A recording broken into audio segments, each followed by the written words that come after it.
Exploding its way onto the big screen in 1993, Last Action Hero tells the story of a young teenager called Danny who escapes the hassles of the depressing real world by watching his favourite action movie star Arnold Schwarzenegger on the big screen, particularly the Jack Slater film series. And one magic cinema ticket later, Danny actually finds himself transported into the latest Jack Slater movie, where he learns that the movie world is actually very different to the real one, a world full of action movie cliches, puns, and impracticalities. Danny tries to convince Jack Slater that this is a movie world, and that he is played by an actor called Arnold Schwarzenegger, but he doesn't believe him. But things get even weirder as characters from the movie start escaping into the real world, where Slater even meets the man who plays him, in this comedy action movie that joyfully pokes fun at the action genre.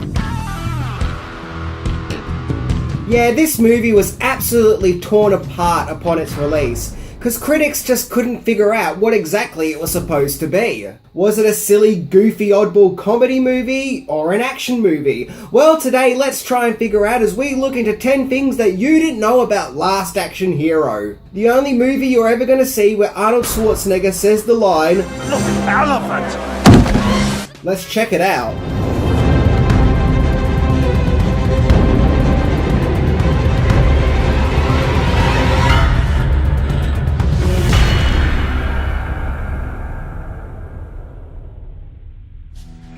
I'll be back.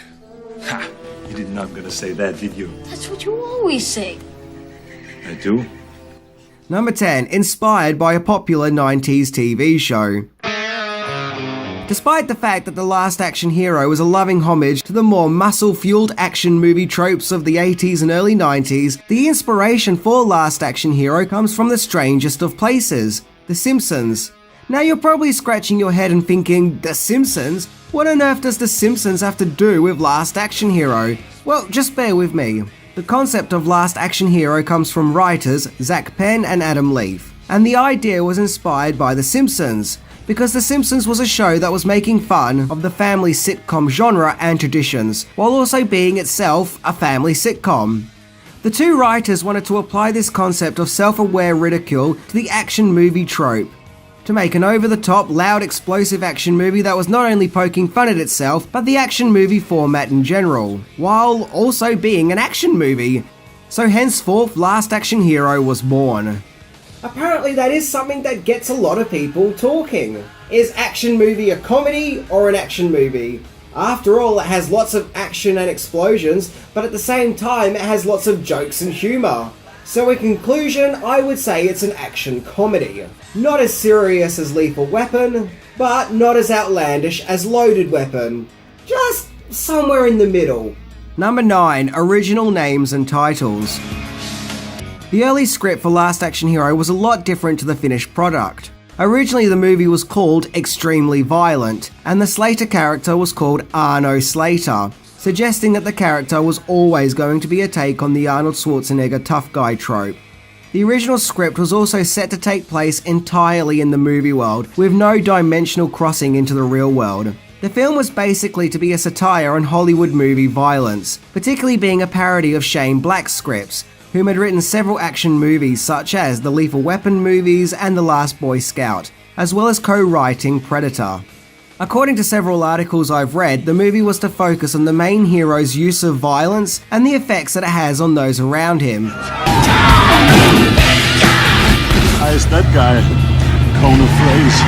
However, as the production went on, the original story evolved and changed so much. Eventually, Zach Penn and Adam Leaf were no longer credited as writers, but credited as simply coming up with the story. So, what happened to the script from there? Well, this is where things get really complicated. Number 8. Scriptwriting fiasco. Columbia Pictures weren't sold on the script, so decided rewrites were needed, so Shane Black was then brought on board to do rewrites. The irony is that Last Action Hero was originally intended to be a parody of his own work, a parody that he himself now was taking part in. He was joined by David Arnott to work on the script, where curiously, William Goldman was then brought on board to do rewrites, who was an interesting choice, as he was the writer of the original novel The Princess Bride, as well as providing the screenplay for that movie. Now, don't get me wrong, I mean, I love The Princess Bride and all, but it's not exactly what comes into my mind when I think fuel-injected action movie. Shane Black said that the hiring of Goldman was a way for the studio to cover their tracks, so if the movie flops, they can claim that they did everything in their power to make it a hit.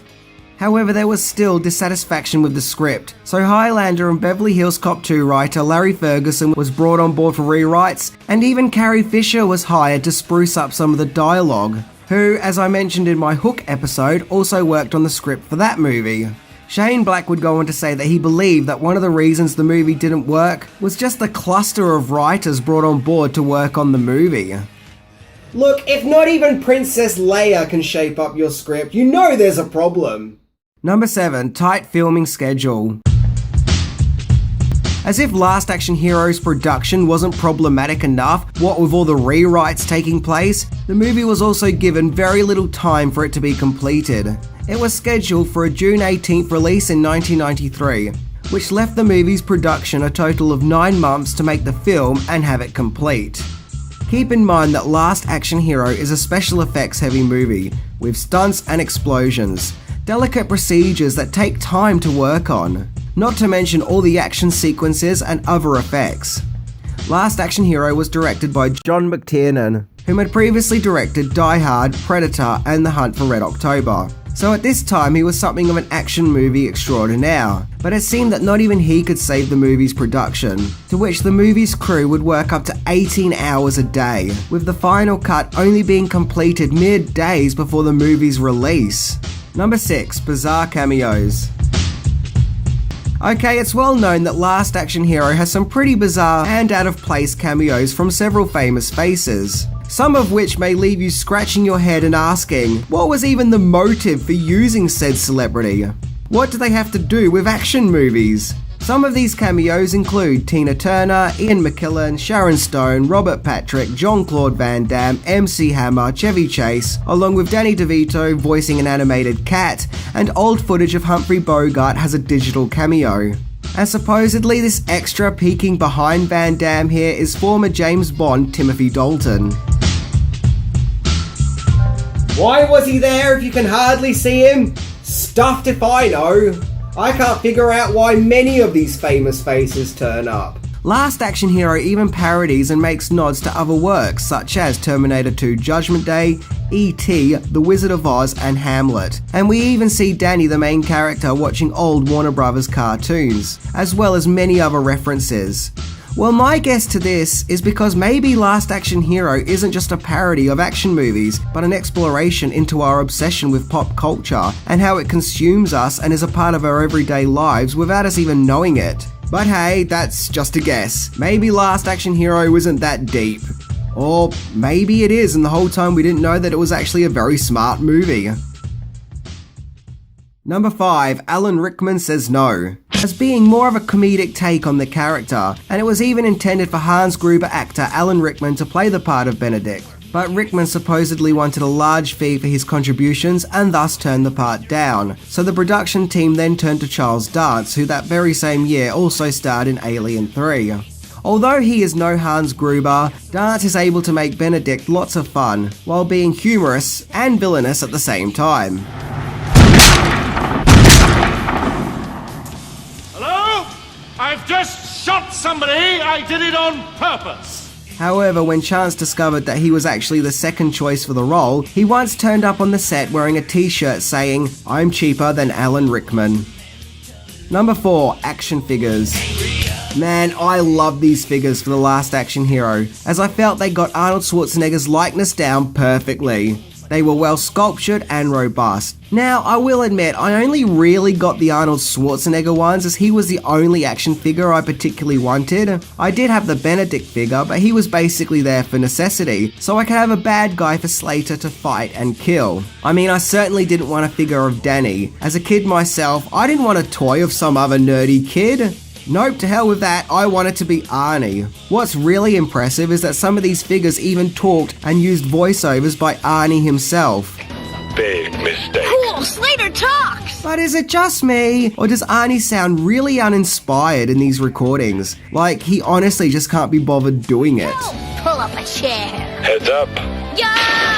Yeah, it kind of feels like he was dragged into the studio to record some lines for the toy, in which he would have rather done absolutely anything else. That's at least what it sounds like to me. Number 3, Last Action Hero in Space. Not only was Last Action Hero hitting cinema screens in 1993, but it was also aiming for the stars, with the movie being advertised in space, and no, I'm not kidding. The production of Last Action Hero had some pretty interesting ideas about getting the movie out there, including this giant inflatable Arnold Schwarzenegger balloon, which frankly terrifies me. I mean, look at that. He looks like he's eating my soul. Look at his fingers. Ugh. So to up the ante, an advert for the movie was painted onto a NASA space rocket, so Last Action Hero can literally go across orbit. However, giving Last Action Hero its own advertising rocket still didn't help with its doomed box office performance. And what doesn't help is the fact that the rocket launch was meant to take off before the movie's release, to help get the word of the movie out there, but it couldn't due to technical difficulties. So by the time the rocket actually took off, the movie had already become a box office dud. Yeah, that's awkward. Number 2, video game. It's an action movie from the early 90s starring Arnold Schwarzenegger, so of course it was going to have a video game made about it, with games coming out on Super Nintendo and Sega Genesis. The title pages alone piqued my interest. I mean, what's up with Danny here? Just as with the Schwarzenegger blimp, he looks terrifying. Is it just me, or does he kind of look like Nuclear Man from Superman 4? Firstly though, the graphics actually look pretty good and I do love the colours, even if Arnie looks like an old man who now has black hair. So, what's the gameplay? Well, you punch and punch and punch and punch, and then you punch some more. Yeah, that's basically all it is. You're Arnie going off on a punch-a-thon, which does get pretty tedious very quickly. And you can only progress when Mickey Mouse's glove here says you can. There's also driving stages, which as a kid I always preferred, as you can drive up ramps and make your car leap into the sky as seen in the film. So in conclusion, it's not a particularly good game, probably one to check out for just nostalgic purposes. However, the Last Action Hero game that was for me was the pinball game, yeah! Anyone who knows me knows that I love my pinball. And take a good look, guys. What you are looking at here is what many 90s kids' pocket money went to. Yep, all those coins down the drain. As back in the day, this was one of those games that you couldn't stop playing. Well, at least in my neck of the woods anyway. But seriously though, this game could get pretty hectic at times. So if you ever find yourself playing this, be prepared for some intense action. Or should I say, be prepared for some intense action.